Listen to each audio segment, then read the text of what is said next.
Welcome to Compass Points, the weekly podcast for CompassKnox.com. CompassKnox.com is your best source for news and politics in Knoxville and Knox County.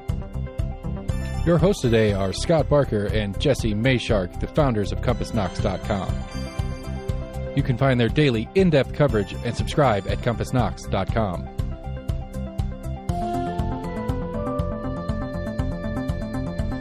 The Compass Point podcast is brought to you in conjunction with Almost an Agreement. Almost an Agreement is a layman's attempt to get a handle on the workings in government and politics that we deal with every day. Check them out at almostanagreement.com or subscribe for free on your favorite podcast provider. If you'd like to learn more about the topics discussed on today's podcast, go to CompassKnox.com and subscribe for in-depth coverage and much more.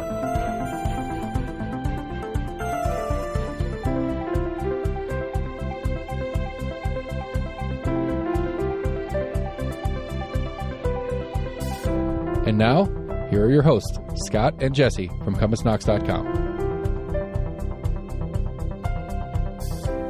Welcome back again to Compass Points, the weekly podcast where we talk about Knoxville news, government, politics, education, business, anything that gets our attention. Beer. We're going to talk about beer today, among other things. I am Jesse Mayshark, co-founder and co-publisher of Compass, which you can find at CompassKnox.com, which covers all of the above and much more.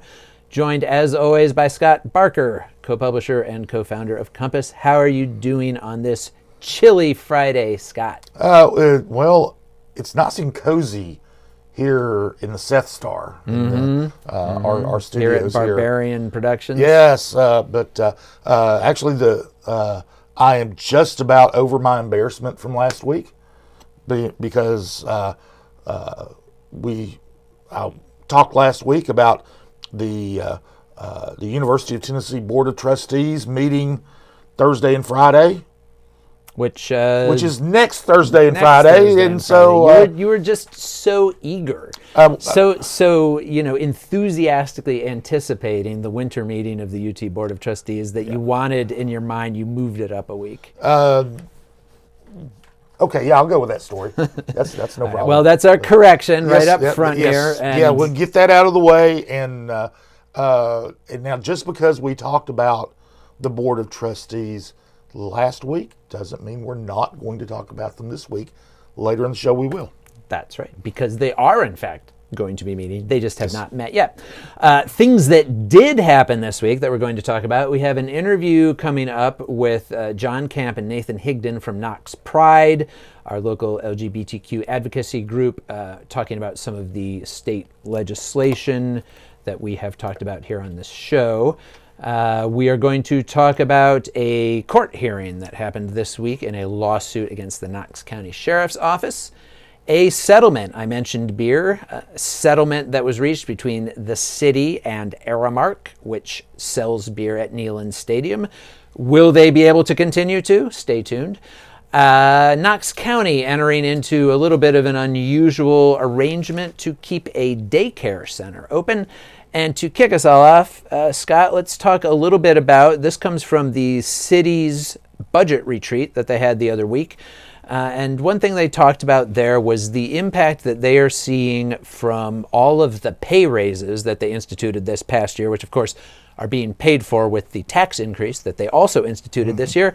So what did Mayor Kincannon and her folks have to say about that? Well, the one thing they said, you're right. I mean, the main reason for the property tax increase was to pay for this complete restructuring of the city's pay grades and in all across all departments, and it wound up increasing pay for city employees by an average of more than 12%, and it was and that's that doesn't include the 2.5% increase they get every year by ordinance anyway. Right. So it was a substantial pay increase. But the reason they did that is they were having a hard time recruiting and retaining quality employees. Well, they have reported back that so far, and it's early, but so far it's worked. They had 149 open positions last March, and then they passed the budget. They passed this, and they have since filled 107 positions. Now, of course, there's been retirements and departures, since then as well. So it's not a complete. But overall, they've had a net gain. They have had a net gain. The police department, which has had anywhere between 350 to 360 sworn officers. They're in a force that is authorized to have 416. They're up to 373. So they've added net sworn police officers. The turnover rate is down. I've got just as an example, the finance department. The turnover rate last year was 29.3%. It's down to 7.3% now. Public service was 22.8% last year. It's 10.8% now. The police department was 16.7%. It's down to 7.2%. So they are retaining employees at a higher rate than they were, and that was the whole goal of doing that. So they think that early indications are that's worked. So the theory that if you pay people more, it'll be easier to hire them and retain them seems to be bearing out. Shockingly so. Shockingly. All right. Well, I guess we'll continue to track that. What will be interesting to see will be what further steps they may take, I guess, in the upcoming budget, which they're just beginning to talk about now. Right. Now, one of the things about the new structure is, these costs are going to go up every year. There's no way around it. And Boyce Evans, who's the chief financial officer, kind of warned city council and the rest of the administration about. I said, basically, don't go crazy, because in the coming years, these costs are going to rise. Sure. And so, and our revenues, we don't know how when those lines will intersect, but they will eventually. But these,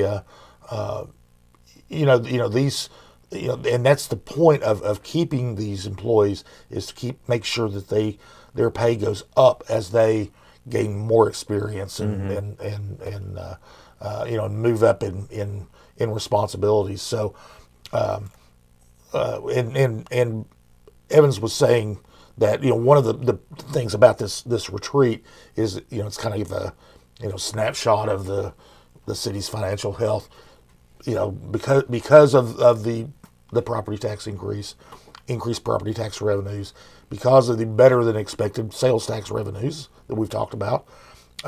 City's in pretty good financial shape. So that that was another good thing, is that there's not going to be any wailing and gnashing of teeth from the sixth floor of the city county building as they try to put together the budget this year. Right. Well, and I think this is something that typically happens, especially the year following a tax increase, because when they raise taxes, often they're looking out several years. Right. And so that first year in particular, you get that big bump, all that money comes in. Right. And some of that money is kind of looking toward pension costs and farther out years and so forth. But you always get kind of that initial big kind of bonanza. Yeah. That's another thing, pension costs, because they're going to continue to go up as well.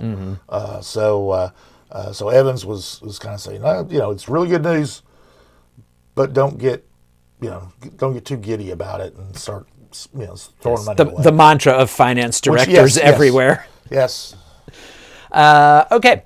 Well, speaking of government spending, there is an interesting item on the county commission agenda this month. Commission had their work session meeting last Monday. They're having their monthly meeting this coming Tuesday, which we'll talk about a little bit later on.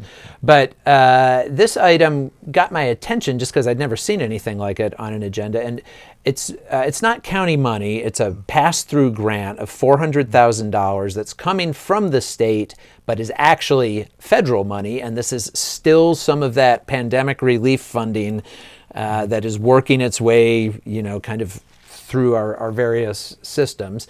And this is particularly money that the state has made available to try to fill child care gaps across Tennessee.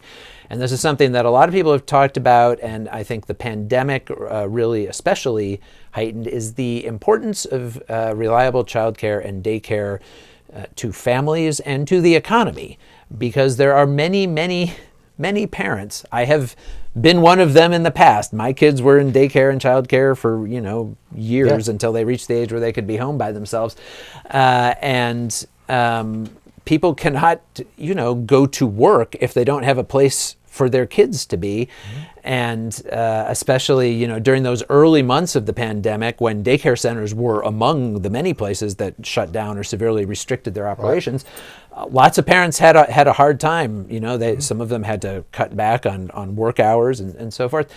And so the state has identified this as an economic need, and so they've made this money available. And what money is actually going to be used for, because when I first read the item, it said the county was going to buy a daycare center, and I thought, was the county going to run a daycare center? Yeah.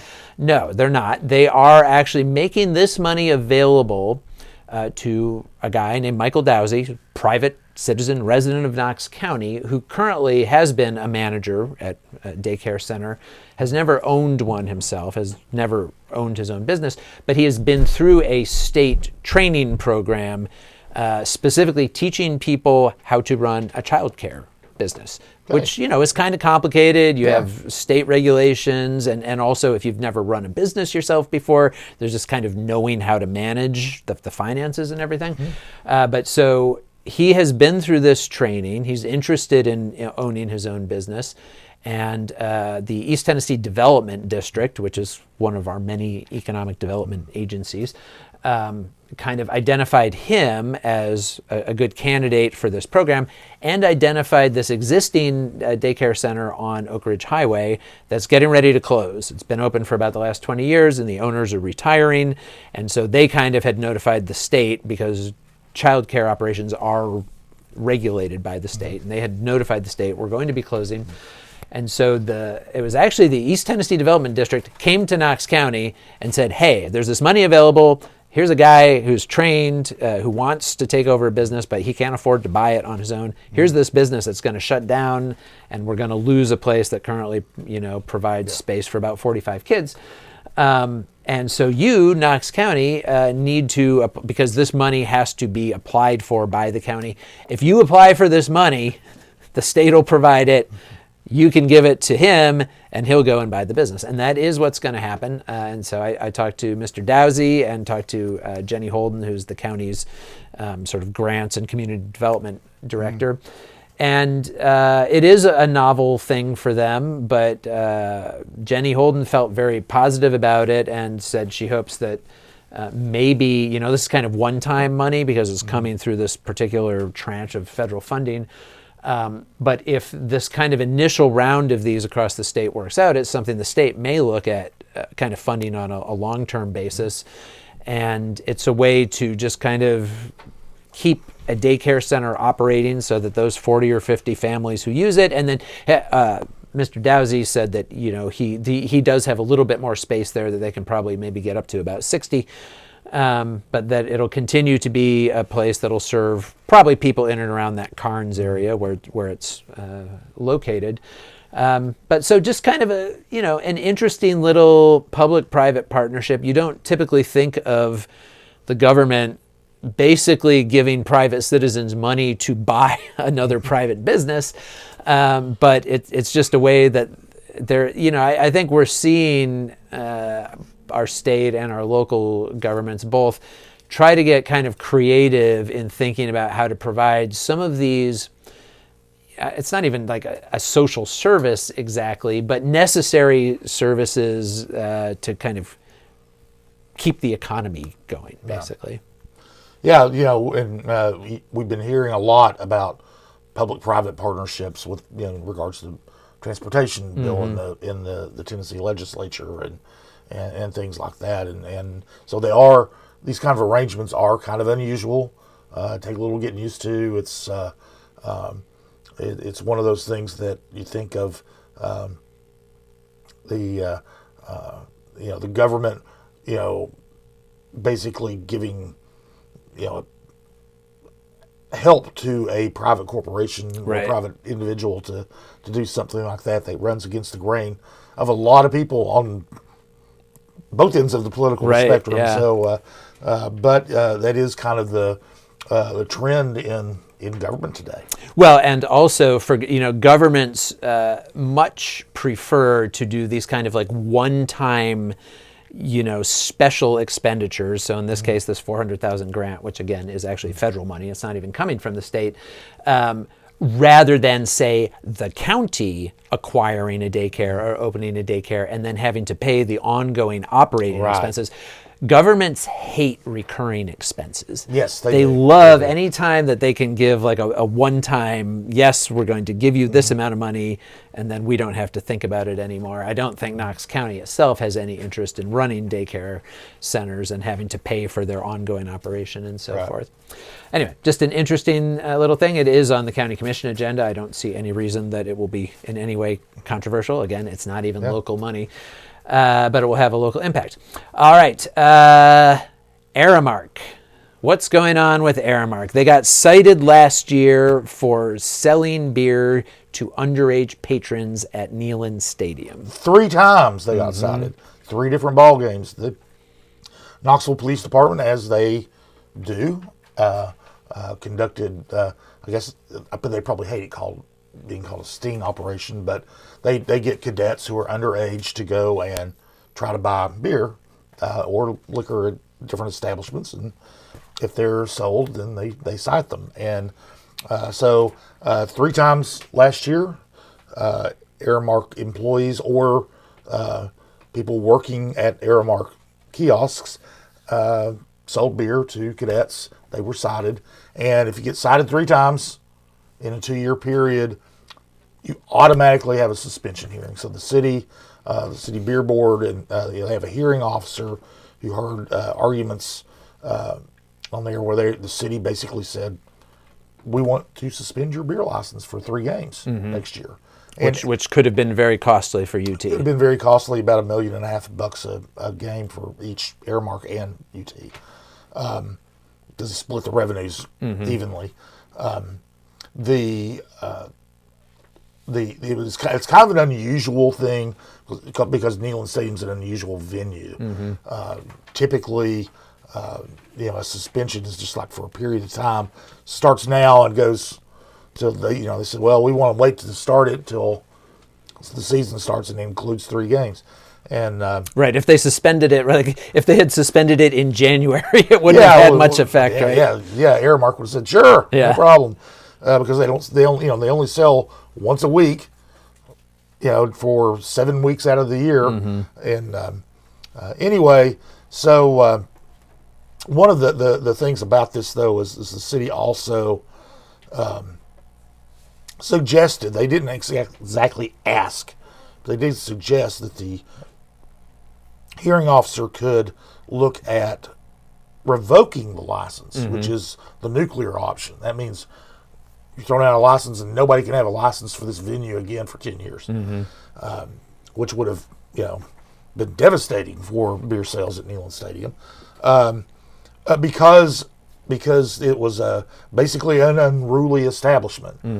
This is typically used at bars where people get in fights, there might be a shooting, might be drug dealing. Kind of any place that there are a lot of police responses to. And indeed, there are quite a few incidents at Neyland Stadium every game, but Neyland Stadium also has 100,000 plus people at every game, so it's a small city in and of itself. So and a certain number of those people have been drunk at those games well before they ever sold beer at Neyland Stadium. This is part of UT's defense, right? Which I thought was kind of funny. They were kind of saying, well, it's not our beer sales that are causing it. We've been drunk and disorderly forever here at Neyland Stadium.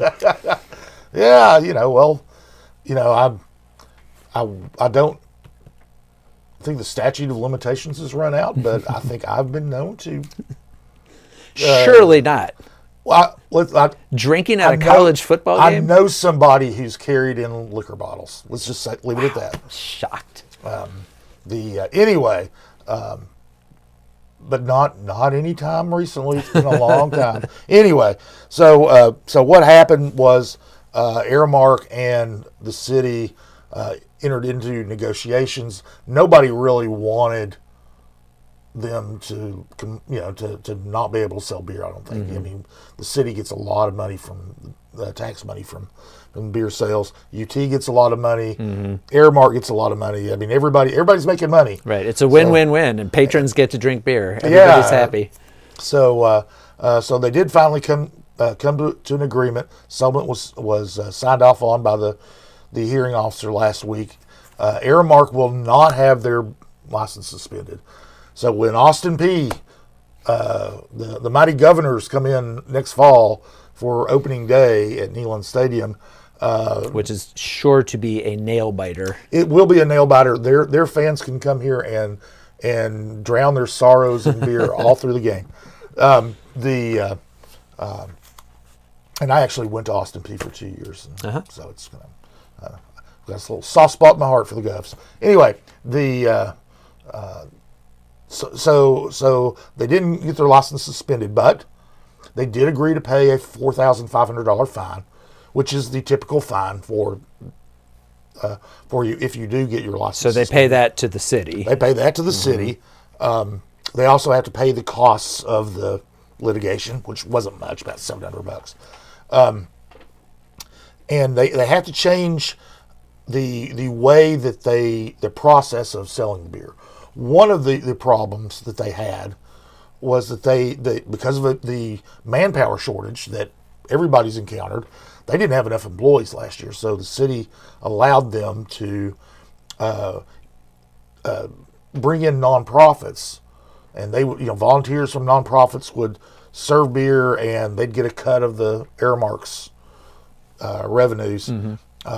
So that was a win-win-win-win. Because the nonprofit got a little bit of revenue from that, and then, but anyway, various nonprofits did this. At the Alabama game, the third and final nail in the Aramark coffin happened to have a nonprofit volunteer who was the one who did not check someone's ID properly, and they sold the beer. So now, Aramark employees only will be the ones checking IDs, and if they have any volunteers from nonprofits serving, then they'll just be pouring. They're just pouring. Yeah, supposedly there's going to be some way that the Aramark employee will check the ID, and then beyond a certain point, or don't know if they'll be doing that. They could be doing a wristband thing. I don't know what they're going to do. There's different ways to do verification. Various ways to do it, but that way the person pouring the beer, when someone comes up to them, should be confident that they've had their ID properly checked, and they're going to be doing more training and so on and so forth. This also resets the clock. So you remember, if you get caught selling beer to a minor 3 times in 2 years, you get your license suspended. That's wiped clean. They start from zero, moving forward. The other thing, and this was a fairly unusual thing, I've not seen this before, is that Aramark agreed to make a donation of $30,000 to the Metro Drug Coalition, and and they're going to the Drug Coalition will be using that to in its efforts to prevent underage drinking, and I haven't seen that before. That was, but then again, they were serious. They were facing, losing a lot of revenue, right, from those. Yeah, relative to what they were facing. I mean, $30,000 is not nothing, but it seems like it's not that much compared to what they could have lost. No, they spill that much beer in a season, right? So. So anyway, the bottom line is, when the season starts in the fall, people will be able to buy beer, and Aramark is supposed to follow the rules, and you won't have to sneak liquor in. And you won't have to sneak liquor in. All right. Okay. Well, I guess that's good news for for everybody, including, as you say, those Austin Peay fans, and our heart goes out to them.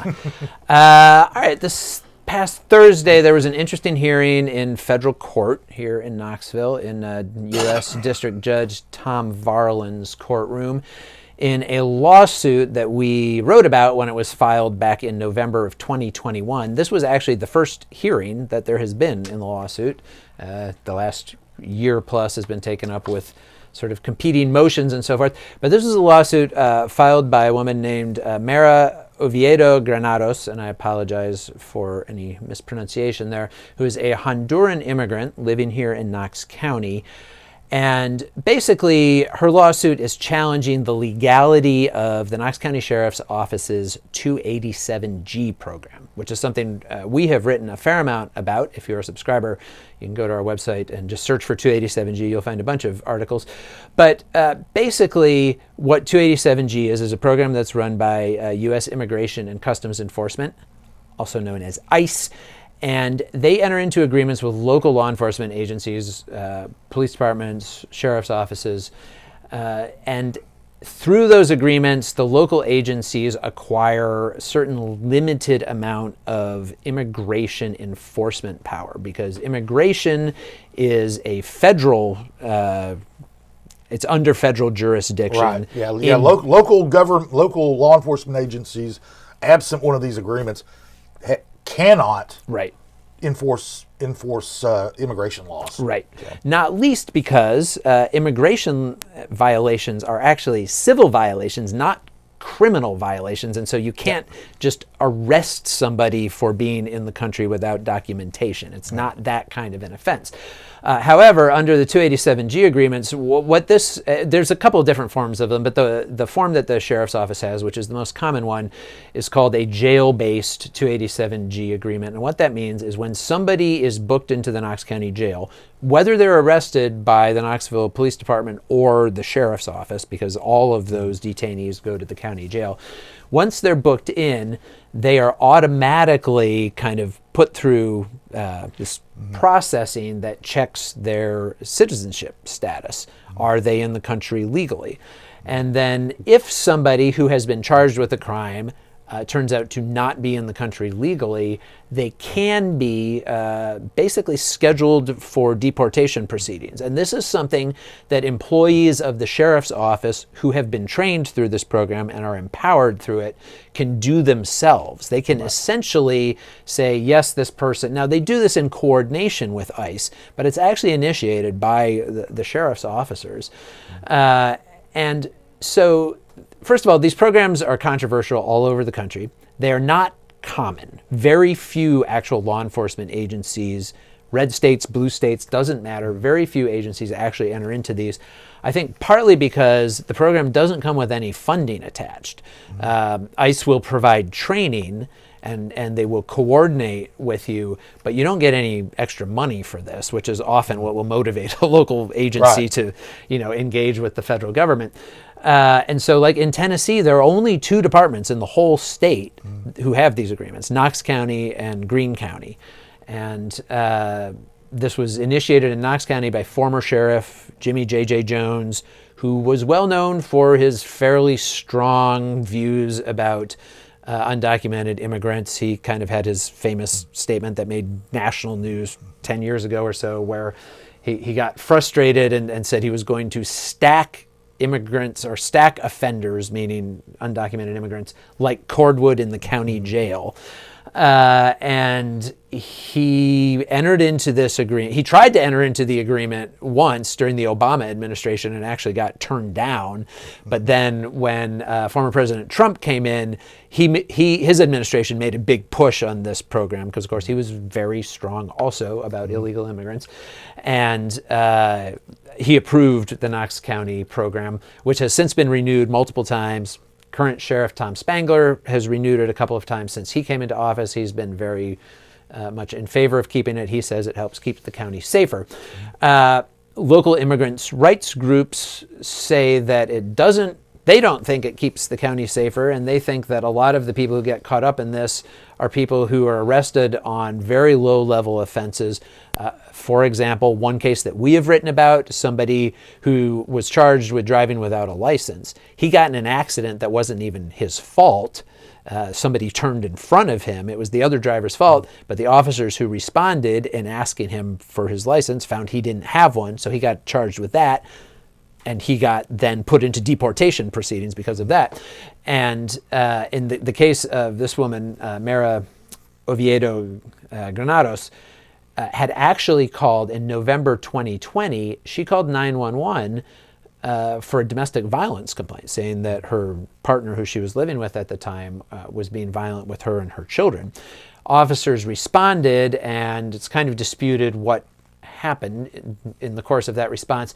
But she's the one who ended up getting arrested because, and this happens sometimes in domestic violence calls in particular, because if there's been a tussle of any kind, often both parties have, sort of been involved. Even if somebody's just defending them, you can be defending yourself and still smack somebody, And one of the things that happened in this case was she does not speak English.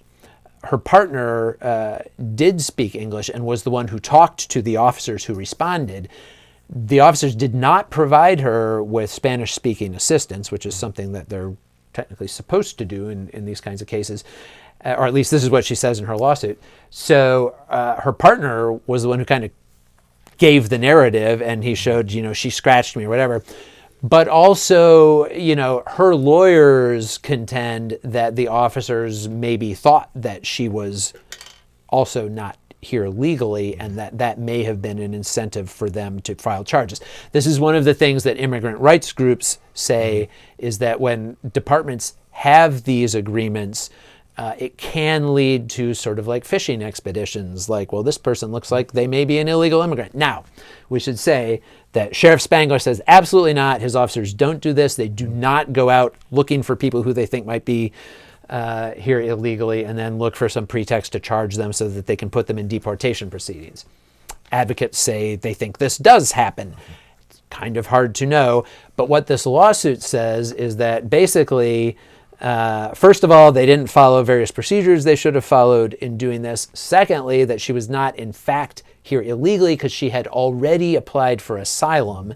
And so when you're an applicant for asylum awaiting adjudication, you do have a legal status. Like you're basically, ICE knows who you are. You have a case that's working through the system, and you can stay here. Now, there's limitations on what you can do during that time.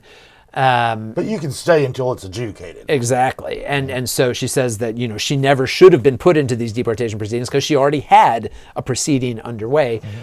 But the biggest claim is that this program is illegal because it was not established legally in the first place. And this is something that we did an investigation alongside the News Sentinel a couple of years ago, and found that when Sheriff Jones established this program in 2017, there was a state law on the books at that point, which is still on the books now, that says that any law enforcement agency that enters into an agreement like this, it has to be approved by the local legislative body, which in our case is county commission.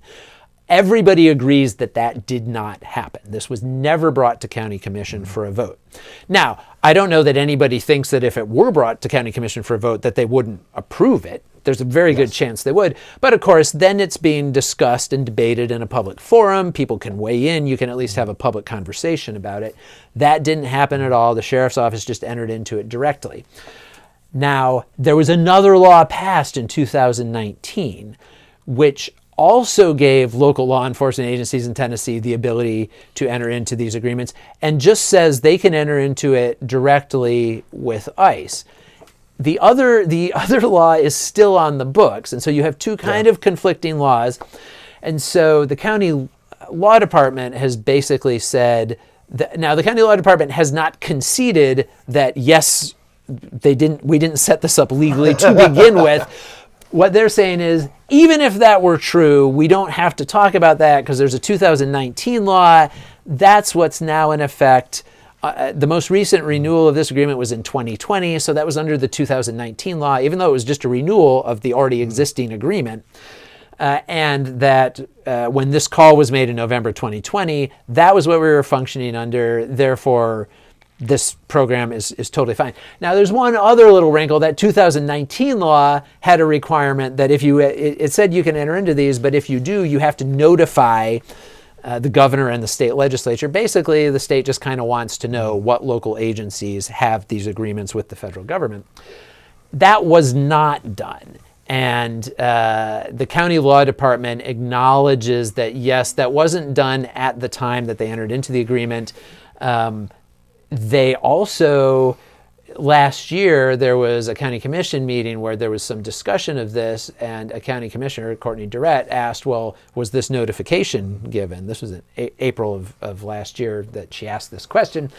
And the law department said, absolutely, yes, we've notified them. So after that meeting, I called and asked the county, the sheriff's office, the law department, okay, can you send me a copy of when you gave these notifications? Well, they hadn't. At the time that they assured county commission that, yes, we've complied with this, they had not. They sent it like 2 days later after those questions were asked.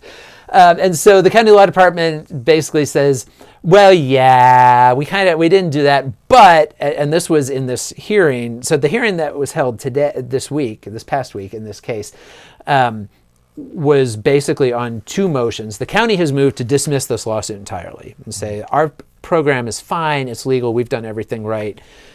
She has no legitimate complaint here.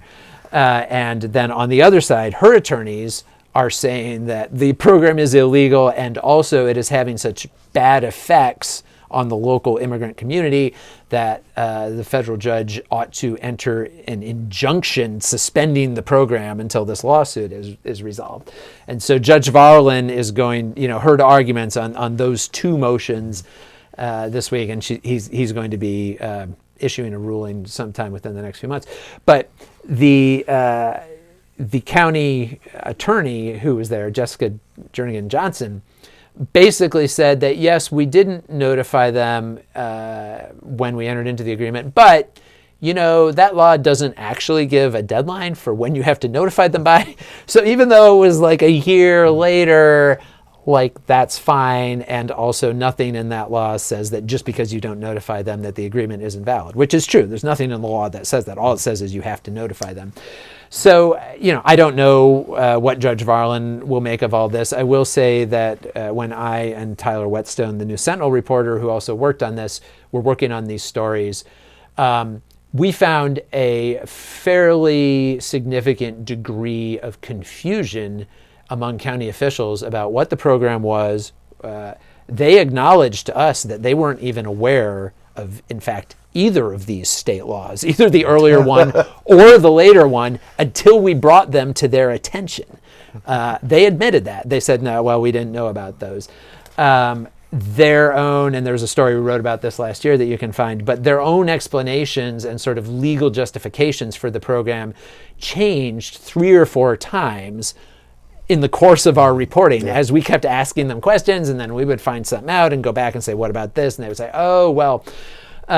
So the case that they're making to Judge Varlin now is kind of the final, after having worked through all these other, this is kind of their final set of arguments about why it's legal. And, it very well may be that under that 2019 law that, Varlin will look at it and say that, well, even if you didn't do everything you should have when it was first set up, there isn't really a violation. Now, I have no idea, but it's a very interesting argument, and I think that the argument that the immigrant advocates make and that her attorneys make is that the problem with these programs from their point of view is that it creates fear in the local immigrant community that makes people reluctant to engage with law enforcement, even if they need help. And that this case itself is an illustration of that. You have a woman who called 911 seeking help, and what she said was a domestic violence situation that was threatening her and her children.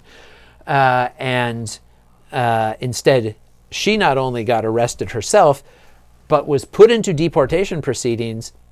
Her assault charge got dismissed. She was not convicted of that charge that they arrested her for. But by the time a judge dismissed it, she was gone. She had been put into deportation proceedings, and she spent 2 months separated from her children in an immigrant detention facility in Louisiana, where, of course, among other things, we were paying through the federal government to keep her there. And she had to put up eventually a $5,000 bond and was able to at least get released back to her family here in Knox County, now while she is awaiting both her asylum proceeding and now this other deportation proceeding that's been added on top of it. And, you know, I will say that when I worked at the City of Knoxville, we talked about this because I was working there when that 287G program came in, and I talked with KPD chief, former Chief Roush at the time, and other people from KPD, and their position on the 287G programs, and this is a reason that a lot of law enforcement agencies say they do not enter into these, was exactly that they didn't want to be perceived as immigration enforcement by local residents. They wanted people to feel like they could call the police. They wanted people to be willing to cooperate with the police in investigations if something happens and they want answers from it. And that anything that conflates local law enforcement with federal immigration law enforcement was actually going to make their job harder and therefore, you know, potentially make the community less safe. So that's kind of their argument. Now, the argument from the sheriff's office is that basically the more bad actors we get off the streets, the better, whether that's keeping them in the county jail or, you know, sending them home to Honduras or Venezuela or wherever else.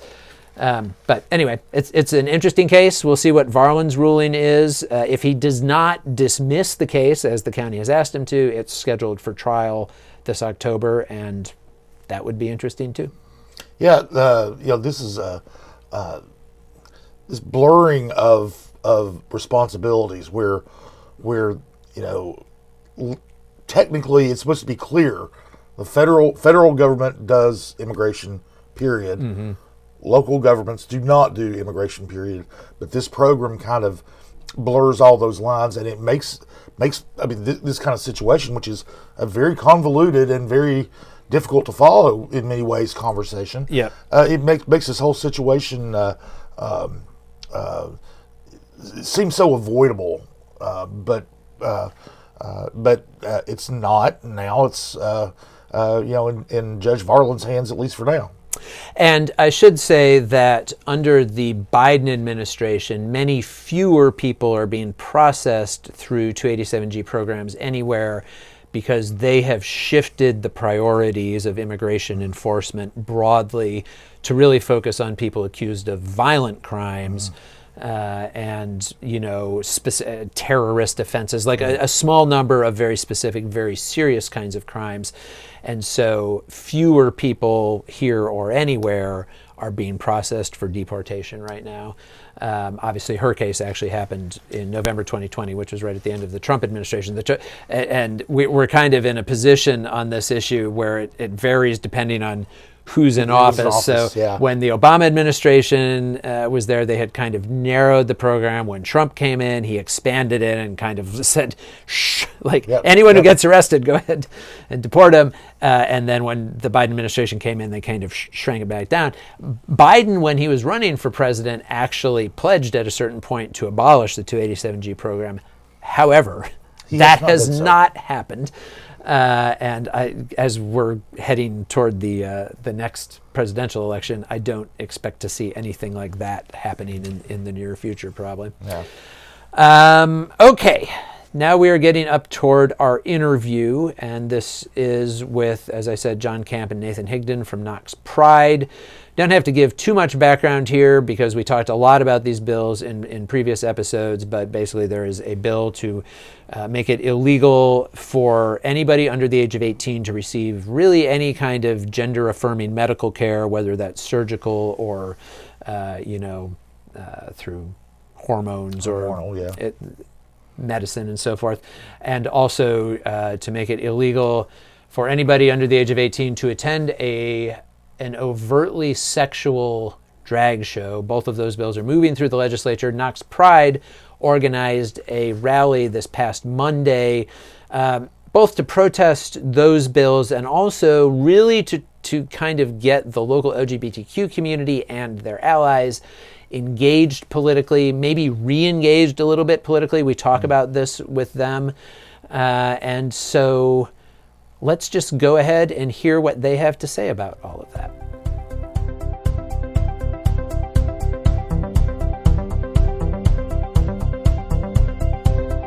Joining us this week for the podcast interview, we have John Camp and Nathan Higdon from Knox Pride. John is the CEO of the organization, and Nathan is the CFO. And Knox Pride, for those who aren't familiar with it, is really the leading LGBTQ advocacy and community group here in and around Knox County. And so both of you, first of all, thanks so much for joining us. We really appreciate it. Thanks for having us. Yeah, definitely. Thanks for having us and shedding some light on this situation.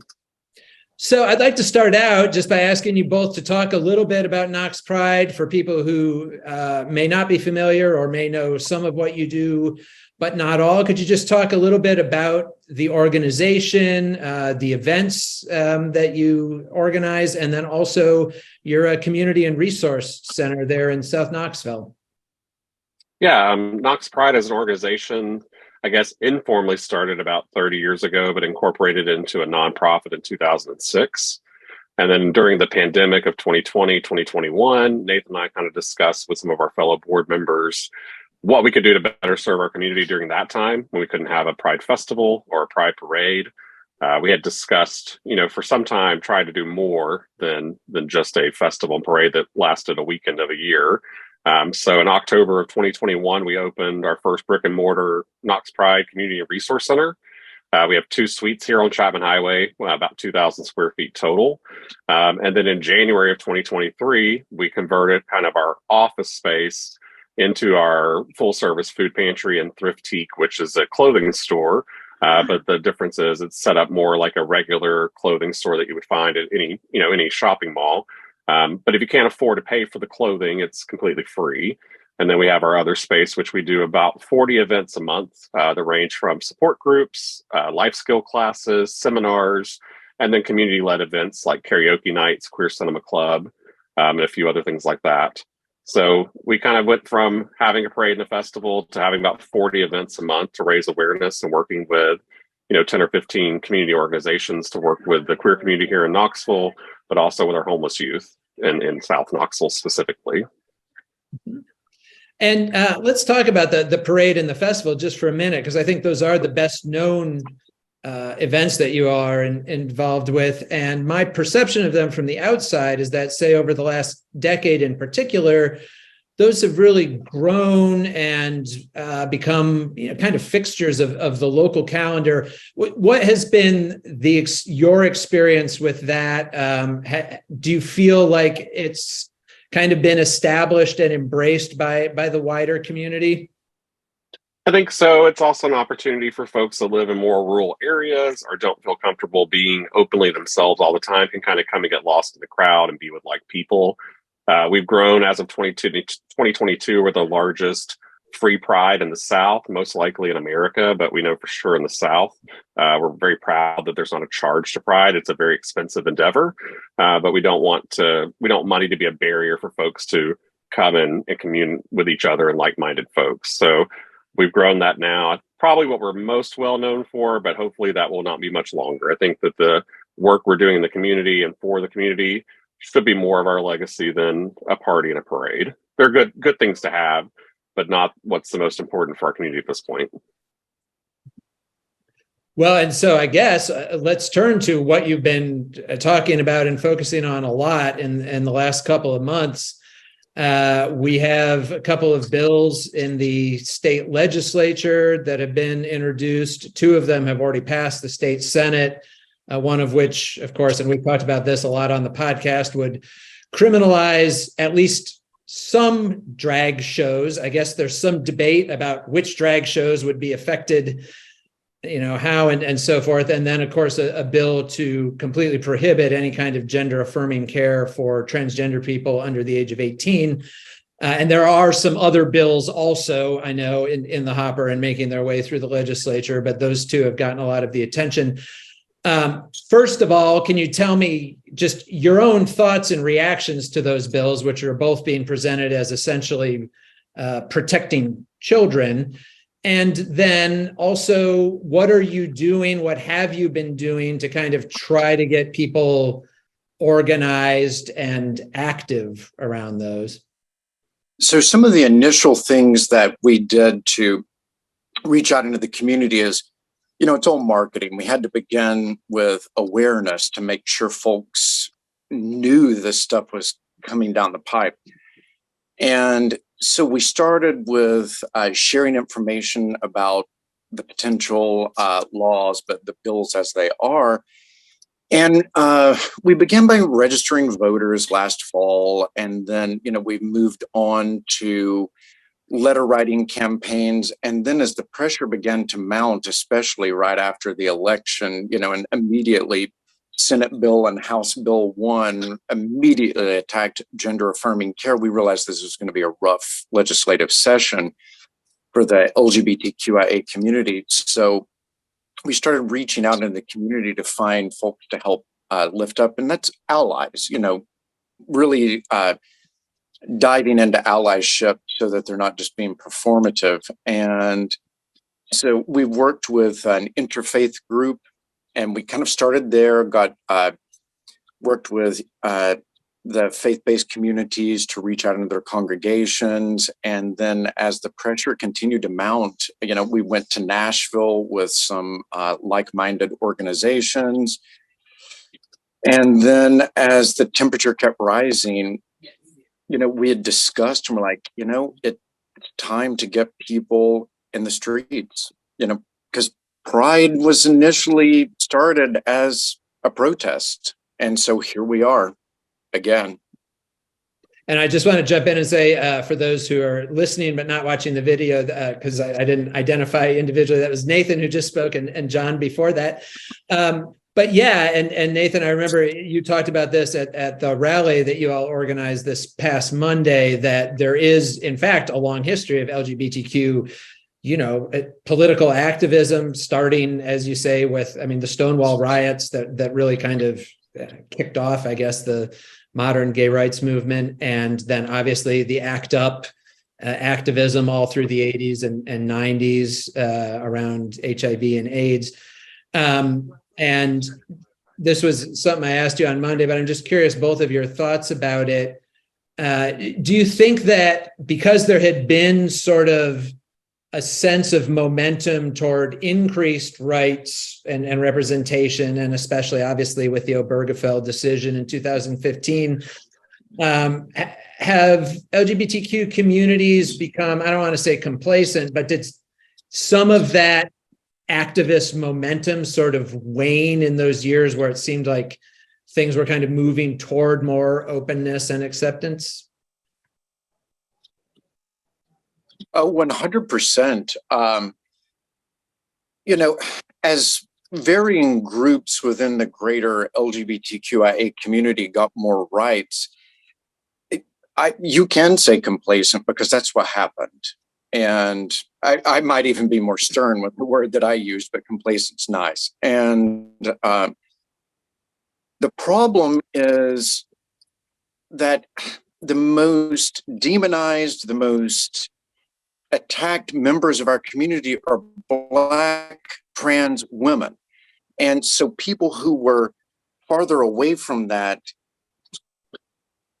when they started to see that they had more rights, they just didn't seem, I'm not saying it's everyone, of course, but so many of the people stopped fighting for the entire community. And we are a community.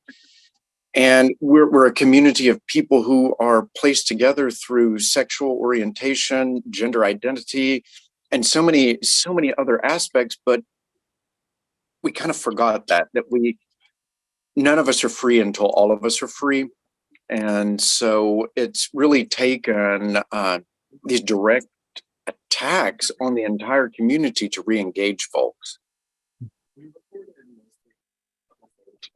Scott, did you have anything about Yeah, I did. One of the, one of the bill on gender affirmation care, and the one of the things that the proponents of that bill said, oh, we don't want to, children shouldn't have to go through this and all that, but one of the things I think that a lot of people might not know is there's a pretty rigorous process. First of all, there's more to gender affirming care than surgery, and take us through kind of what that process typically is, because it involves mental health counseling and a lot of other things. It's not like going to your doctor and saying, I want a nose job, and they fix your, they do something to your nose and you go on your merry way. This is a process that's fairly rigorous. So introduce our listeners to a little bit of that, just briefly, kind of what people do in gender affirming. Well, just to say before Nathan hops, I'm sure Nathan has some better insight than I do. But here at the center, we have 6 youth groups from ages 8 to 24. Our rainbow teens are the 12 to 15-year-olds, and a lot of those kids have gone through those processes and are in the process of all of that now.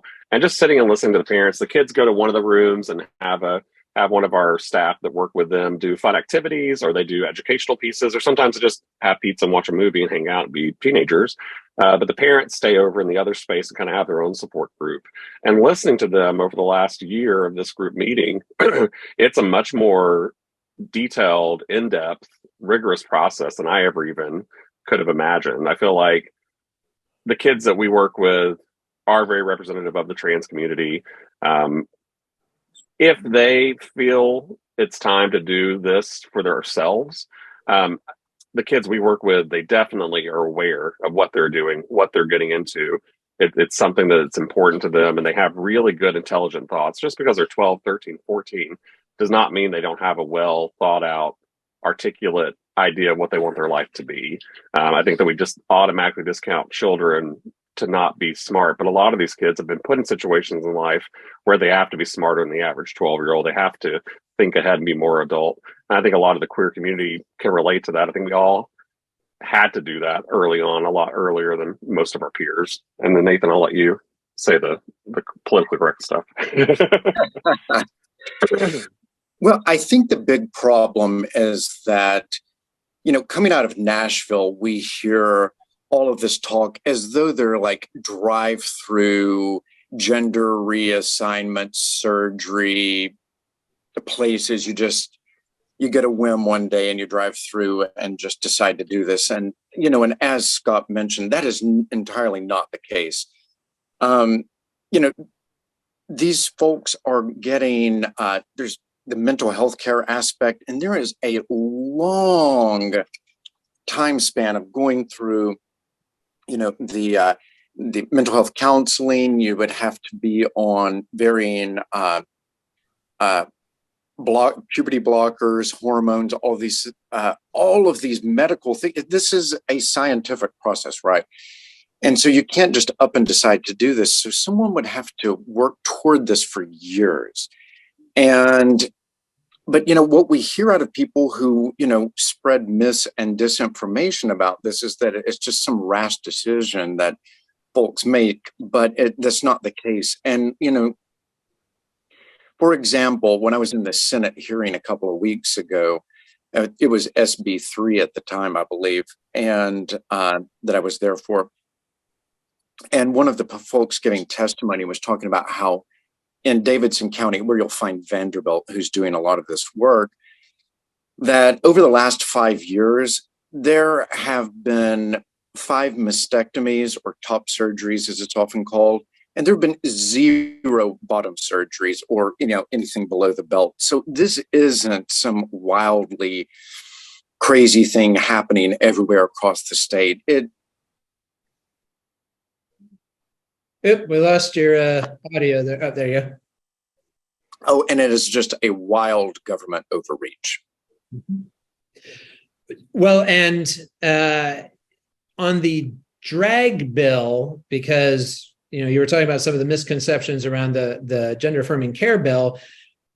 What do you think are the misconceptions there? I mean, one that I have talked about on this podcast and that has continued to puzzle me is just kind of this automatic assumption that drag performances are somehow inherently sexual. And I'm not an expert on drag, but I've seen a good number of drag performances, and that's not at all my impression of drag performances. So, what are the misconceptions as you see them around that issue?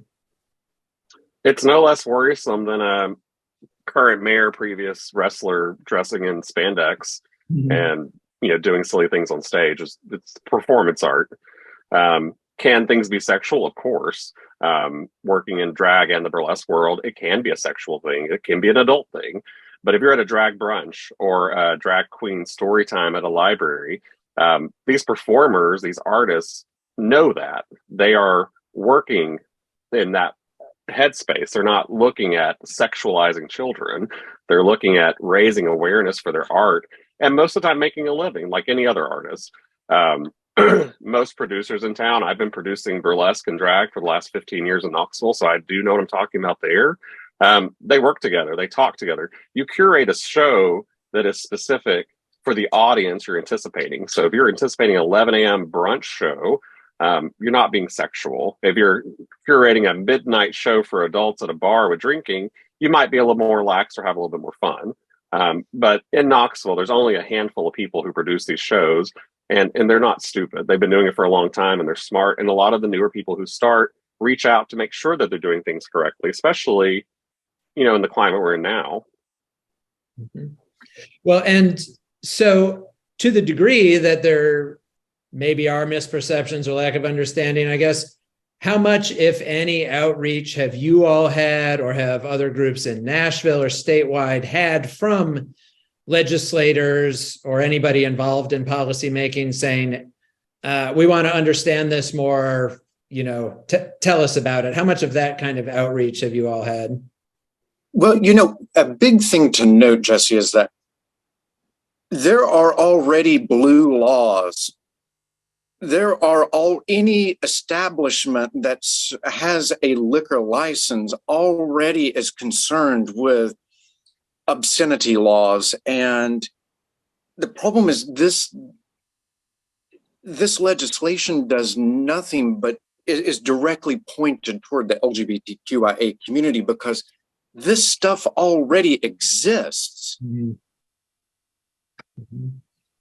And so have you had any? The blue laws are, sorry, the blue laws are rigorous. It is extremely difficult to produce anything with any item clothing moving off of anyone's body with alcohol or beer in Knox County. It is not an easy task. We have a festival here that people from all over the country come to. They have to sign waivers. They have to watch videos that we have people with experience telling them what they can and cannot do. And then before they even are allowed to perform, we have people that are checking what they're doing.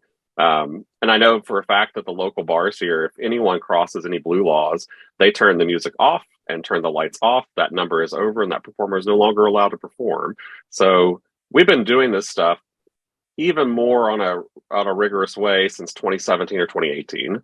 It's not, it's nothing new. It's nothing exciting. It's just that this is a good way to get some people in trouble and get their votes taken away. Because if you get a felony, you can't vote anymore. And it's really not about drag queens. It's more about trans people and making sure they're safe, because they're already marginalized. They're already not safe in so many spaces. This is just one more thing to marginalize that group of people. Right. Well, and so, yeah, and to that point, there haven't been any obscenity prosecutions that I'm aware of drag performers in Knoxville or anywhere. I mean, if people were breaking laws, they would already have been prosecuted, is what you're saying. Yes, and we have produced over 200 burlesque shows since 2008. We've never been fined a penny, and we've never been sued for anything. And we worked with certain venues for 10 to 12 years. So I think from a business standpoint, that shows a pretty good understanding of how to behave and how to follow the letter of the law. And some of those are all ages performances too, right? Yeah, when First Friday was a thing, that was a normal thing downtown. The city used to invite burlesque performers and drag performers to at those events and to perform. You just didn't take any clothes off. Burlesque is not like stripping, and there's nothing wrong with stripping either. If we want to get down to it, if that's the job you choose, that's the job you choose. Do your job. But burlesque is not any more sexualized than anything else. It's, you don't have to take your clothes off to do burlesque. It's about storytelling, and that's what most drag is too. These performers are first artists. They want to share their story and their art. That's their first thought process. I'm sure I feel very confident saying that for most people.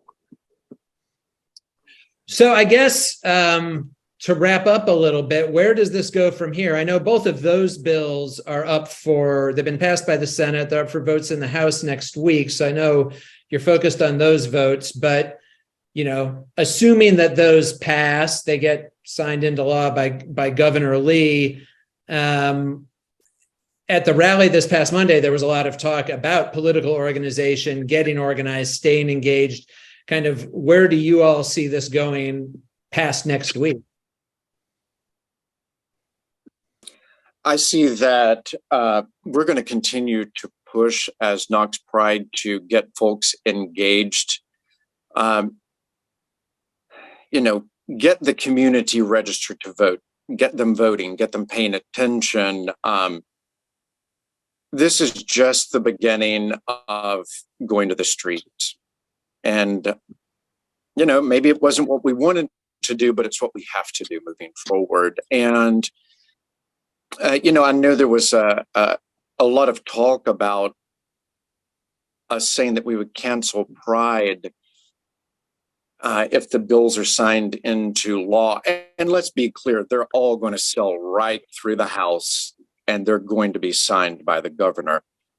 And in saying that we're going to cancel Pride, what we're saying is that there is nothing to celebrate when our community continues to be marginalized. So to the parade, we'll probably transition more into a march, and the festival will transition more into a demonstration or something like that, but it will be engaging our community in a way that will make people participate in the process that is hindering LGBTQIA folks in Tennessee. Well, and we can't have a 3-day celebration without all of our community being able to celebrate it or feel safe. And we can't omit people of our community and still have a good time. People that look like the four of us, 4 cis white males, we have a lot of privilege. We're safe majority of the time. So we have to take that privilege, our voices, and start putting it on people that don't have that. And we have to take care of them. So we'll have Pride, but that was a very good way to get people interested in what was going on, get them angry, because a lot of times people get angry, they get mobilized. So saying we're going to cancel the festival, I think worked. It got people talking. But it's not our goal. We want to celebrate our community, but we can't leave parts of our community out. Yeah, it's just the celebration's changing, and that was our big thing. I guess it's kind of semantics, but we just can't hold a festival when we can't hold something called a festival and it be entirely about celebrating when we're leaving folks behind. Well, and one thing too, that by turning the parade into a march, as you said, and maybe the fest into a demonstration or a rally, is actually kind of getting back to the roots of Pride to begin with. We talked about the Stonewall riots earlier. Yeah, I don't think none of us, our plan and hope is not for a riot for sure. No. I didn't mean that. But it's definitely to get folks, get them engaged. Because here's the thing is, the percentages of our community, if we get them voting, we can get people who look like us, who understand. Well, there are already people, I guess, who look like the four of us there, but yeah, I think you know what I mean, that we can get people who have a better understanding and representation of the community representing us. It's something we said at the rally the other day. We're their constituents too, and they do not want to be held accountable by us. And we just keep getting we just keep getting terrible talking point answers back, almost as though they know absolutely nothing about the LGBTQIA community. All right. Well, I think we'll wrap it up there. I'm sure we'll be talking to both of you as all of this moves along this year. But John Camp, Nathan Higdon from Knox Pride, thanks again for joining us. We really appreciate it. Thank you all.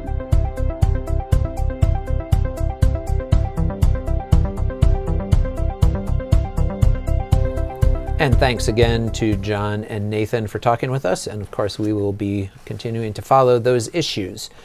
Looking ahead to this coming week, it is the last week of the month, so that means County Commission will be having its monthly meeting. Well, I guess it's not quite the last week of the month. Where does the week break? Yeah, it's the last full week of the month, yes. Let's say. And so County Commission will be having its monthly voting meeting. They usually meet on Mondays, but because this Monday is President's Day, which is a holiday observed at least a few places, seemingly not that many these days, but County Commission is not meeting that night. They are moving their meeting to Tuesday, and they are going to be meeting in the small assembly room because that is also a city council meeting night, and they have the main assembly room. They get the big room. County Commission has to go to the small room. County Commission has a couple of interesting things on the agenda, some economic incentives for a couple of developments. There's a tax increment financing proposed for the Prosperity Crossing development, which is this very big development out around the Watt Road exit that we have written about before. It includes some sports fields, some residences, some commercial development, and so forth. And so they're looking at sending that for a third-party review to see if it is justified to offer them basically some tax relief there. They're also looking at a pilot, the other form of economic incentive that we often see, for a residential development project down along the north shore of the Tennessee River by Dominion developers, which you've written about before, Scott. And another thing on the agenda that did actually generate some discussion at the work session last week is the sheriff's office has been chronically having trouble. We talk about people having trouble finding staff. They especially have trouble staffing the jail. People don't want to go work at the jail. And the jail is also where they typically start out people who then go on to become sheriff's deputies. And so if they're not getting enough people into work at the jail, they're also not kind of feeding that pipeline of future deputies.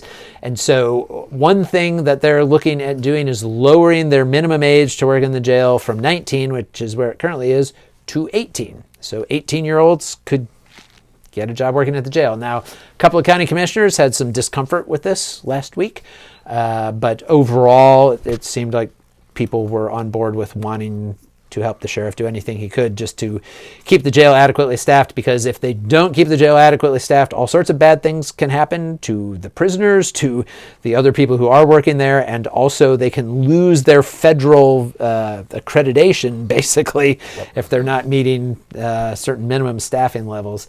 And then they wouldn't be able to keep federal immigration detainees, among other things. Yes. Correct. That is true. All right. So all of that is happening Tuesday, starting at 5 p.m. in the small assembly room. And then at 6 p.m. that night, Scott, you're going to be right next door. I'll be right next door, and they might as well tear down the walls between the two rooms, because council is also going to be talking about the Dominion project on the north side of the river. It's because it's in the city, so it has to be approved by both. It gets approved by both. The project's a big project. It's a mixed-use development, 350 housing units, 35 of which, 10%, are going to be reduced costs for workforce housing. Be space for a restaurant and retail.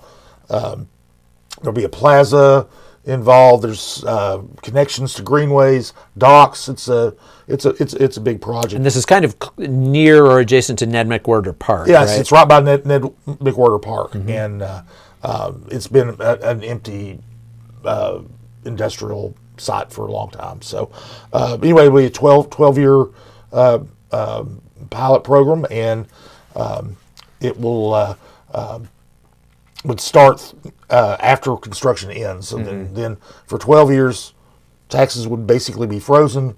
After 12 years, the new development will be generating a lot more in tax revenues, and all of that will go to the city and to the county. So I've got another one of these things that doesn't come up very often. It's kind of an interesting, quirky thing. Is that there's a restaurant in South Knoxville at the corner it's on Sevierville Pike called the Roundup.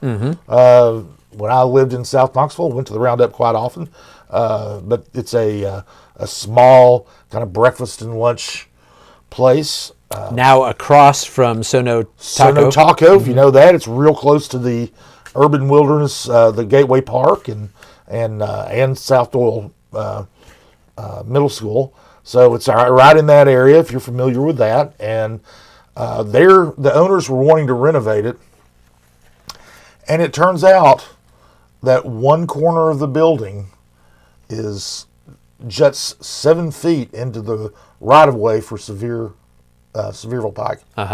And so kind of the option is make them tear down the building, or just let it go. Right. They're going to let it go. Yeah, that's going to come up on there. But just thought it was very interesting the diagram that is with the agenda. And this building was built a long time ago. ago. Yeah, it's been there forever. And but it is just the one corner of the building juts out. I guess that shows the necessity of having people come out and do a good survey work. So, and I imagine because they're doing the renovations, they probably having somebody out to survey it. But we're not going to lose the Roundup. We're not going to lose the Roundup. The Roundup is going to stay. So it will stay. It will remain in the right of way of Sevierville Pike, and that's one of those things that the right of way is much wider than the road itself. So it's not.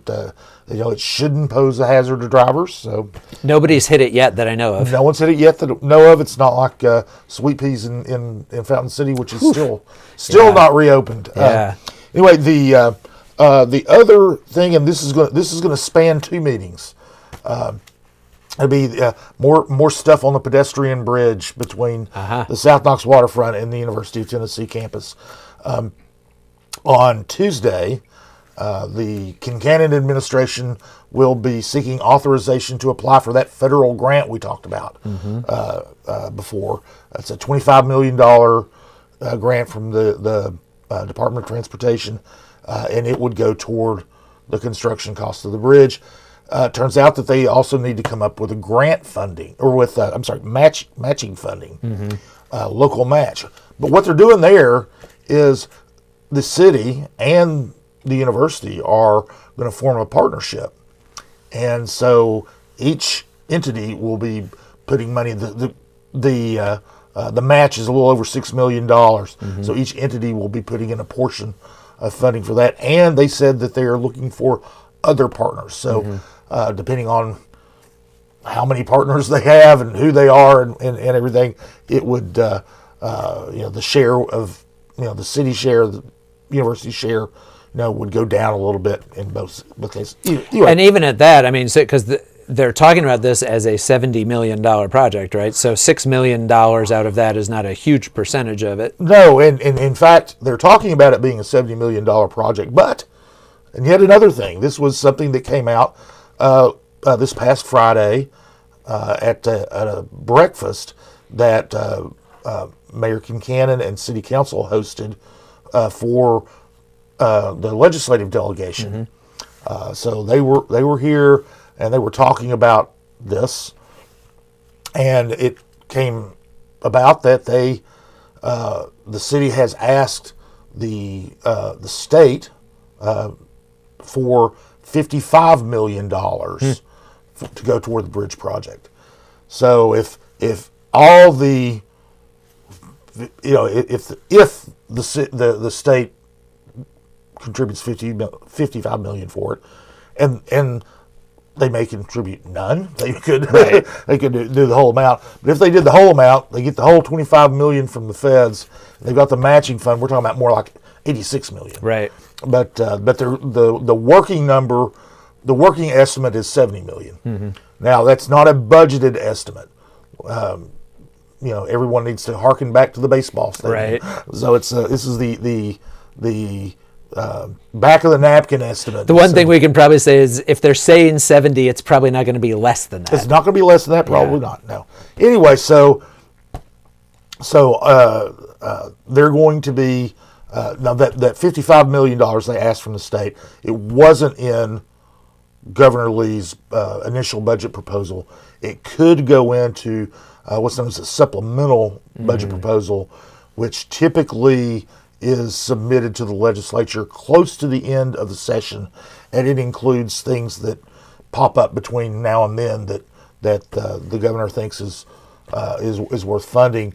And I know that the delegation has been, the members of the delegation have been talking with the governor's office. They're supposed to meet with the governor again soon to discuss the possibility of this. It's not that's nobody's saying that's a done deal. So, however, we'll go from Tuesday of next week to Thursday and Friday of next week. Right. And those notorious UT Board of Trustees winter meetings, and at those winter meetings In Chattanooga, they'll be in Chattanooga Thursday afternoon and Friday morning. They talk about a whole bunch of things. They talk about the goals for the next academic year. They talk about they make budget adjustments. They're going to vote on approving the Knoxville campus's master plan, which we talked about last time about where UT can grow. Well, one thing that's also on the agenda is UT has come to an agreement to buy a piece of property. It's the Valley Apparel property on the waterfront in South Knoxville by the on Blunt Avenue, and that happens to be where the southern terminus of the bridge would go. And so UT is looking to go ahead and purchase the property where that would actually connect. Yes, UT is going to go ahead and buy that property. They need approval of the Board of Trustees. They need the approval of the State Building Commission. But they're going to be buying that for about $9 million. And of course, UT has the property. The northern end of the bridge is already on UT property. So basically, UT would control the property at either end of the bridge. Right. And which really, I think, helps clarify that the bridge, although it kind of originated out of the city's South Waterfront plan, and the city has been kind of the lead agency on it because of that, this is more a UT project in a lot of ways than a city project. I think it's more of a UT project now than it was when it was envisioned, because it's been part of the South Waterfront vision plan since there has been a South Waterfront vision plan in 2006. What has changed since then is both the student housing situation and the city housing situation. Both those things have changed, and so if UT expands housing beyond its current campus borders, that's a logical place to do it. If there's a pedestrian bridge across there. Right, because if not, then people have to make the connection across the Henley Bridge, and that becomes... Then you've got to go up Blunt Avenue to Chapman Highway, cross the Henley Bridge, and then back down Cumberland, which is an awfully long way around, and you've got a very narrow railroad overpass to navigate, and then the craziness of driving on Chapman Highway, even if it's just for a short distance, even if it's just across the Henley Bridge. But then, that signals, I think that if the bridge is never built, UT could probably always just build housing there, and be fine. But I think it signals that UT is is serious about this, it probably sends a message to the governor that UT is serious about Well, this. I think it enhances its standing, don't you, as a state-funded project, if it's something that's really standing to benefit a state institution, UT, Right. as opposed to if it were just the city of Knoxville coming in and saying, hey, will you give us money to build this bridge because we think it would be cool? Yeah, I think so, and so it's kind of a it does benefit UT probably more than anybody else. Although if there's more commercial development on that stretch of the south waterfront, those businesses would benefit. Sure. And you would think that there would be that the traffic would flow both ways, and that people would come, students would come from campus over the bridge to eat or have coffee or have a beer or whatever with, on the south waterfront. So, but it does signal that they're serious. It also eliminates $9 million that the city would have to pay if it was just a city project. Yep. For that property, and and that was always the thing. I mean, there was they only had the property for one end of the bridge. Right. They can build a pier, but they couldn't build a bridge. Right. The southern end has to go somewhere. Yeah. All right. Well, all of those will be talked about in the coming week, and we will be back here next week to talk about whatever happens with all of them in addition to anything else. Seth Barber is our producer. Thank you, Seth, at Barbarian Productions. Our theme music is by Will Wright, and we will see you back here next week. Welcome to Compass Points, the weekly podcast for CompassKnox.com. CompassKnox.com is your best source for news and politics in Knoxville and Knox County. Your hosts today are Scott Barker and Jesse Mayshark, the founders of CompassKnox.com. You can find their daily in-depth coverage and subscribe at CompassKnox.com.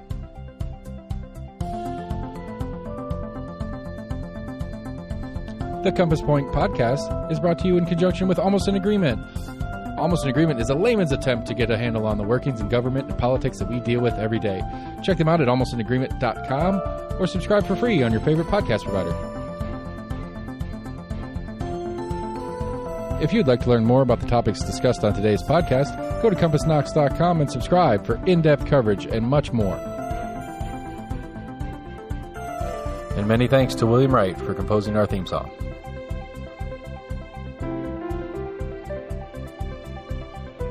Compass Points is a partnership of Barking Shark Media and Barbarian Productions, and recorded by Lord Seth A. Barber at Barbarian Studios, Knoxville, Tennessee.